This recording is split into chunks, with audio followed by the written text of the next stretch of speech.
அரசியலாட்டம் நேயர்களுக்கு வணக்கம். அரசியலாட்டம் நிகழ்ச்சிக்கு உங்களை அன்போடு வரவேற்கின்றோம்.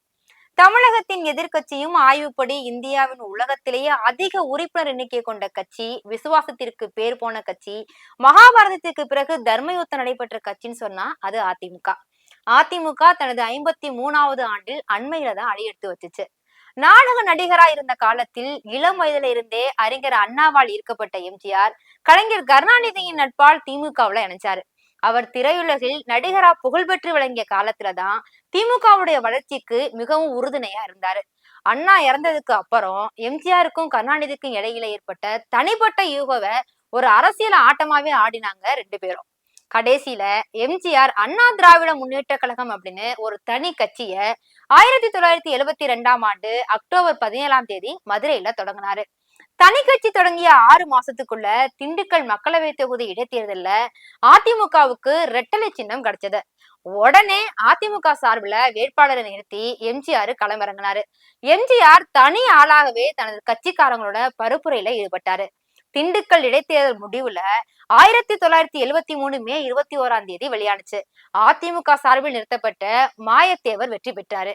கட்சி தொடங்கிய 6 மாசத்துக்குள்ள எம்ஜிஆர் திண்டுக்கல் மக்களவை தேர்தல வெற்றி பெற்றது இன்னைக்கும் வரலாற்று சாதனையாகும். எம்ஜிஆருக்கு இருந்த தனிப்பட்ட செல்வாக்கு மட்டும்தான் இதை சாத்தியமாக்குச்சுன்னே சொல்லலாம். 1974ஆம் ஆண்டு கோவை மேற்கு சட்டப்பேரவை தொகுதியில நடைபெற்ற இடைத்தேர்தலையும் அதிமுக வேட்பாளர் அரங்கநாயகம் வெற்றி பெற்று அதிமுகவின் முதல் எம்எல்ஏவா சட்டப்பேரவைக்கு போனாரு. ஒரு எம்பி ஒரு எம்எல்ஏவுடன் தனது அரசியல் ஆட்டத்தை துவங்குச்சு அதிமுக. 1977ஆம் ஆண்டு நடைபெற்ற சட்டப்பேரவை தேர்தல்ல போட்டியிட்டது. எம்ஜிஆர் தனி ஒரு மனிதரா அனைத்து தொகுதிகளுக்கும் சென்று பரப்புரையை செஞ்சாரு. எம்ஜிஆர் நள்ளிரவை தாண்டி பரப்புரை கூட்டத்துக்கு வந்தாலும் கூட ஒட்டுமொத்த கூட்டமும் காத்திருந்து அவரை பார்த்துட்டுதான் அவர் பேச்சை கேட்டுட்டுதான் எல்லாருமே கலைஞ்சு போவாங்களாம். அண்ணா கலைஞர் போல அடுக்குமொழி சொல்லோ ஆற தழுவுற தமிழோ எம்ஜிஆருக்கு கிடையாது. இருந்தாலுமே அவருடைய முகத்தை பாக்குறதுக்காக, குறிப்பா பரப்புரை மேடையில எம்ஜிஆர் எப்படி இருக்காரு, பரப்புரை ஊர்வலத்துல பார்ப்பதற்காகவே தமிழ்நாட்டுல அவ்வளவு கூட்டம் கூடி அலமோதுச்சுன்னு சொல்லணும். எம்ஜிஆர் அப்படிங்கிற ஒரு தனி மனிதனுடைய செல்வாக்கு தான் அதிமுகவுல ஆதிக்கமே செலுத்துச்சு. 1977ஆம் ஆண்டு சட்டப்பேரவை தேர்தல்ல அதிமுக 30.4% வாக்குகளை பெற்று 130 தொகுதிகளை கைப்பற்றுச்சு. கட்சி தொடங்கிய 4 வருஷத்துக்குள்ள ஒரு அரசியல் கட்சி ஆட்சியை பிடிச்ச வரலாறு புதுசா எழுதப்பட்டுச்சு. பரப்புரைக்கே போகாம வெற்றி பெற்ற வரலாறு ஒருத்தருக்கு உண்டு அப்படின்னா தமிழக அரசியல் வரலாற்றிலே அது எம்ஜிஆர் மட்டும்தான். 1984ஆம் ஆண்டு சட்டப்பேரவை தேர்தல், மக்களவை தேர்தல் ரெண்டுக்கும் ஒரே நேரத்துல தேர்தல் நடந்துச்சு. அந்த காலகட்டத்துல உடல்நல குறைவால் அமெரிக்காவில உள்ள புரூக்லின் மருத்துவமனையில எம்ஜிஆர் அனுமதிக்கப்பட்டாரு. அப்போ அதிமுகவின் கொள்கை பரப்பு செயலாளரா இருந்த ஜெயலலிதா அதிமுக சார்புல தமிழ்நாடு முழுவதும் எம்ஜிஆரை முன்னிறுத்தி பரப்புரைகளை மேற்கொண்டாங்க. அரசியல் ஆட்டத்துல ஜெயலலிதா நம்முடைய இன்னிங்ஸ முதல்ல தொடங்குனதே இங்கிருந்துதான். எம்ஜிஆர் அமெரிக்க மருத்துவமனையில உடல்நிலை சரியில்லாம அனுமதிக்கப்பட்டிருந்த போது அது வீடியோ பதிவா எடுக்கப்பட்டு அந்த காட்சிகள் எல்லாமே வெளியாச்சு. எம்ஜிஆர் எப்படி இருக்காருன்னா அந்த காட்சிகள்ல மருத்துவமனையில தொப்பி இல்லாம சாதாரண நிலையில தோற்றமளிக்கக்கூடிய வகையில இருக்காரு. அந்த போஸ்டர்கள் தமிழகம் முழுவதுமே மூல முடுக்குகள்ல எல்லா சுவர்களையுமே அலங்கரிச்சிச்சு. அது மக்கள் மத்தியில ஒரு அனுதாபத்தை ஏற்படுத்துச்சு. எம்ஜிஆர் மீது காமிச்ச அந்த அனுதாப அலை வாக்கா மாறுமா அப்படின்னு ஒரு சந்தேகம் எழுந்தது. மக்கள் எல்லோருமே எம்ஜிஆர் மீது காமிச்ச அதே அனுதாப அலைகளை இரட்டை இலைக்கே வாக்களிச்சு இரட்டை இலை சின்னம் அபார வெற்றி அடைஞ்சது. 1987ஆம் ஆண்டு எம்ஜிஆர் மறைஞ்சு போனதுக்கு அப்புறம் அதிமுகவுல ஜெயலலிதா அணி, ஜானகி அணி அப்படின்னு 2 பிளவு ஏற்பட்டுச்சு. 1989ஆம் ஆண்டு நடைபெற்ற சட்டப்பேரவை தேர்தல்ல ஜெயலலிதா தலைமையில ஒரு அணியாவும் ஜானகி தலைமையில இன்னொரு அணியாவும் அதிமுக தேர்தல் களத்துல இறங்குச்சு. அதனால வாக்குகள் பிரிஞ்சு போச்சு. சட்டப்பேரவை தேர்தல்ல அதிமுக தோல்வியை தழுவுச்சு. ஜெயலலிதா தலைமையிலான அணி 27 இடங்களையும் ஜானகி அணி 2 இடங்களையுமே பெற்றது. அதிமுக ஒன்றிணைய வேண்டிய அவசியத்தை அதிமுகவில் இருந்த எல்லா தலைவர்களுமே உணர்ந்துட்டாங்க. எம்ஜிஆரின் மனைவி ஜானகி கட்சியில் இருந்து ஒதுங்கி இருக்க சம்மதம் தெரிவிக்க அதிமுக முழுமையாவே ஜெயலலிதா வசம் வந்துச்சு. 1989ஆம் ஆண்டு நடைபெற்ற மக்களவை தேர்தல்ல பிளவுபட்டிருந்த அதிமுக ஒன்றிணைஞ்சு எதிர்கொண்டு 11 இடங்கள்ல வெற்றி பெற்றது. அதிமுகவின் 2 அணியும் இணைந்ததுக்கு அப்புறம் 1991 நடைபெற்ற சட்டப்பேரவை தேர்தல்ல 44.4% வாக்குகளை பெற்று 164 இடங்கள்ல மாபெரும் வெற்றி பெற்றது அதிமுக. அதுக்கப்புறம் 1996 சட்டப்பேரவை தேர்தல்ல 21.47% வாக்குகளை மட்டும் பெற்று 4 இடங்களை மட்டுமே ஜெயலலிதா அவர்களால வெற்றி பெற முடிஞ்சிச்சு. இனி அதிமுகவின் அரசியல் ஆட்டம் முடிஞ்சிருச்சு அப்படின்னு அவ்வளவுதான் அப்படின்னு எல்லாருமே நினைச்சாங்க. ஜெயலலிதாவால மீண்டு வர்றது கடினம் அப்படின்னு எல்லாருமே நினைச்சுக்கிட்டு இருந்த சமயத்துல அவங்க எண்ணத்துக்கெல்லாம் மாறா 1998 நடைபெற்ற மக்களவை தேர்தல்ல 25.89% வாக்குகளை பெற்று 18 தொகுதிகளில் வெற்றி பெற்று தனது அரசியல் எதிரிகளை ஜெயலலிதா வியக்க வச்சாங்க. என்னையால தோல்விக்கு பின்னரும் மீண்டு எழ முடியும் அப்படின்னு தன்னுடைய கட்சியினருக்கும் எதிர்கட்சிக்காரங்களுக்கும் உணர வைத்தார் ஜெயலலிதா. 2001 நடைபெற்ற சட்டப்பேரவை தேர்தல்ல அதிமுக தோல்வியில இருந்து மீண்டும் விஸ்வரூப வளர்ச்சி கண்டு எழுந்து நின்னுச்சுன்னா அது ஜெயலலிதா அவர்களாலதான். 1996 தேர்தல்ல அதிமுக தோல்விக்கு காரணமா அமைஞ்ச மூப்பனாரின் தலைமையிலான தமிழ் மாநில காங்கிரஸ் இந்த முறை அதிமுக அணியில இடம் பெற்றிருந்தது.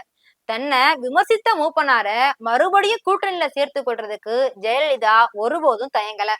2001 சட்டப்பேரவை தேர்தல்ல 31.4% வாக்குகளை அதிமுக பெற்று 132 தொகுதிகளிலும் வெற்றி பெற்றாங்க. ஆனா 2004 நடைபெற்ற மக்களவை தேர்தல்ல அதிமுக 29.77% வாக்குகளை பெற்று கூட ஒரு தொகுதியில கூட ஒரு வெற்றியும் பெற்று அதனால பெற முடியல.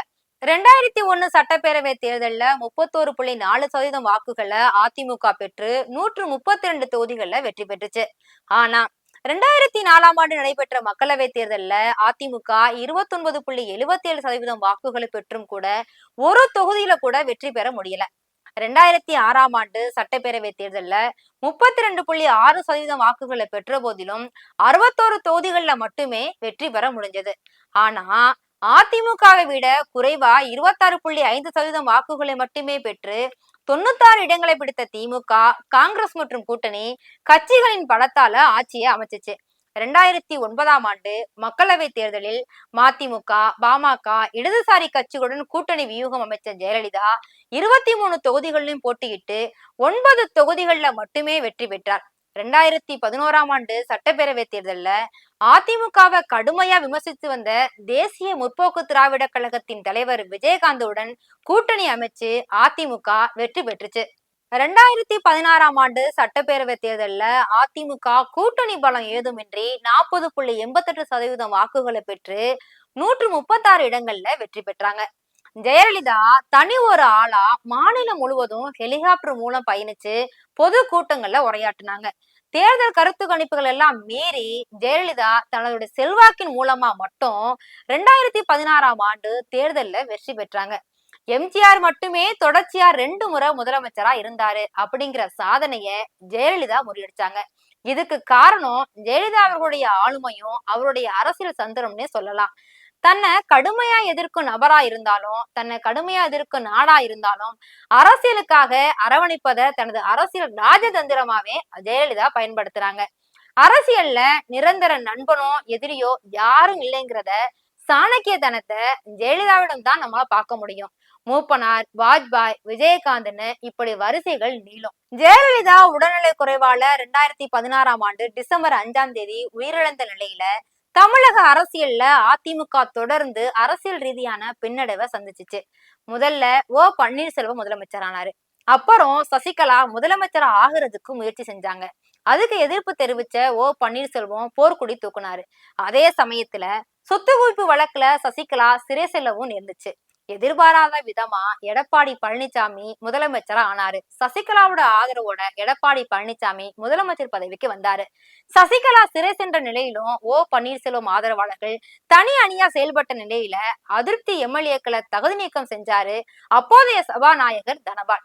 இதனால 2019 22 தொகுதிகளுக்கு இடைத்தேர்தல் நடைபெற்றது. இந்த தேர்தல்ல எடப்பாடி பழனிசாமியின் ஆளுமைக்கு வைக்கப்பட்ட பரீட்சையாதான் பார்க்கப்பட்டது. அந்த பரீட்சையில எடப்பாடி பழனிசாமி போதுமான அளவு வெற்றி பெற்றார் என்றுதான் சொல்லணுமே.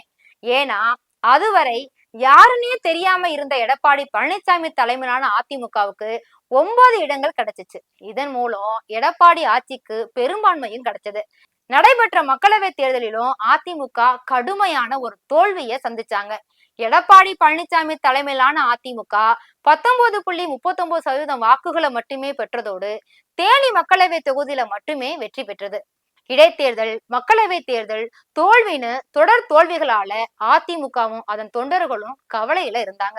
2021ஆம் ஆண்டு சட்டப்பேரவை தேர்தலில் 33.29% வாக்குகளை பெற்று 66 தொகுதிகளில மட்டுமே அதிமுக வெற்றி பெற்றது.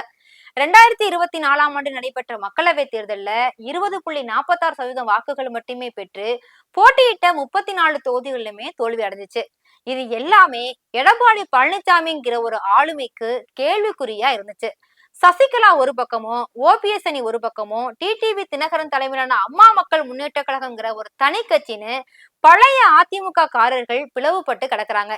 இதுவரை அதிமுக என்கிற கட்சி எம்ஜிஆர், ஜெயலலிதாங்கிற திரை பின்பங்களால, சினிமா நட்சத்திரங்களால பெரும் ஆளுமையை பெற்று வளர்ந்த கட்சி.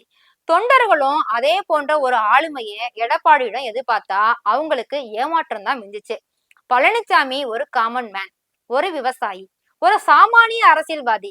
ஆனா அதிமுக என்கிற ஒரு பெருங்கட்சியின மெல்ல மெல்ல ஒழுங்குபடுத்தி வர்றார் அப்படிங்கிறது கண்கூடாவே தெரியுது. தொடர் தோல்விகளால துவண்டு விடாம, கட்சியினை பிளவுபடுத்தியவர்களை மீண்டும் சேர்த்து கொள்ளாம, பதட்டப்படாம, தனக்கென்று இருக்கிற குணாதிசயத்தை பயன்படுத்தி அதிமுகவிற்கான ஒரு புதிய நெரேட்டிவே இணைய வடிவமைச்சிருக்காரு பழனிசாமி. அதிமுகவிற்கான எதிரி திமுக தான் என்கிற அந்த அதிமுகவின் அடிப்படை தத்துவத்தை கைவிடாம ஒற்றை தலைமையினை உறுதிப்படுத்தி தன் மீதும் தனது தலைமை மீதும் விமர்சனங்களையும் குறைகளையும் கூறினாலும் கூட அதிமுகவின் அனைத்து தொண்டர்களையும் 2ஆம் கட்ட தலைவர்களையும் ஒருங்கிணைத்து வர்றதுல 2026 தேர்தல்ல அதிமுகவின ஆட்சியில அமர வைக்கலான்னு எடப்பாடி பழனிசாமி நம்புறாரு. அரசியல் என்றாலே யுத்தி தானே. சூழ்ச்சி, தனி மனித தாக்குதல்ங்கிற பிம்பங்கள் இல்லாம வெள்ளந்தியான ஒரு மனிதனா தன்னை காட்டிக் கொள்கிறாரு பழனிசாமி. இத அவரது ஆளுமையாவும் நாம நினைச்சுக்கலாம். சூழலுக்கு தகுந்தவாறு ஓபிஎஸ்ஐயும், தினகரனையும், சசிகலாவையும் ஏதோ ஒரு வியூகத்தை வகுத்து பின்னால பாத்துக்கலாம் அப்படின்னு நினைச்சாலும் நேர்மையா, அதிரடியா அப்படி செய்யாம இருக்கிறது தான் அவருடைய ஆளுமையா தெரியுது. பாஜகவுடன் மட்டும் கூட்டணி இல்லைன்னு அதிமுக சொல்லட்டும், அப்புறம் பாருங்கன்னு தன்னோட பேக்டோர்ல இருந்து பேரம் பேசிக்கொண்டு திமுக கிட்ட 2 சீட்டு கூட கேட்டு வாங்கியவர்களின் அரசியல் யதார்த்தத்தையும் புரிஞ்சு கொள்ளக்கூடியதுதான் எடப்பாடியோட ஆளுமையா தெரியுது. அதிமுகவின் வாக்கு வங்கி 10% குறைஞ்சிருக்கு அப்படிங்கிறதையும் பழனிசாமி ஏற்றுக்கொள்றாரு. 2019, 2021, 2024 தேர்தல்கள்ல 46% அளவுக்கு அதிமுக வாக்கு வங்கியை இழந்திருக்குங்கிற உண்மையும் அவருக்கு புரிஞ்சிருக்கு. அதிமுகவின் இழந்த வாக்கு வங்கியினை மீண்டும் கட்டமைப்பதில் உள்ள சவால்களையும் எடப்பாடி பழனிசாமி உணர்ந்திருக்கிறாரு. அதிமுக என்கிற கட்சியின் அடிநாதமே அது தோல்விகள்ல இருந்து பீனிக்ஸ் பறவையா எழுந்து, மீண்டும் விழுந்து, பிறகு எழுந்து, துரோகங்களால துவழ்ந்து, பின் தொண்டர்களால மீட்டெடுக்கப்படும் ஒரு கட்சி அப்படிங்கிறத மிக நன்றாவே தெரிஞ்சு வச்சிருக்காரு எடப்பாடி பழனிசாமி. எடப்பாடியின் ஆளுமை அதிமுகவை ஆளுங்கட்சியாக 2026ல மாற்றுமா அப்படிங்கிறத பொறுத்திருந்துதான் பார்க்கணும். பொறுத்திருந்து பார்க்கலாம். நன்றி.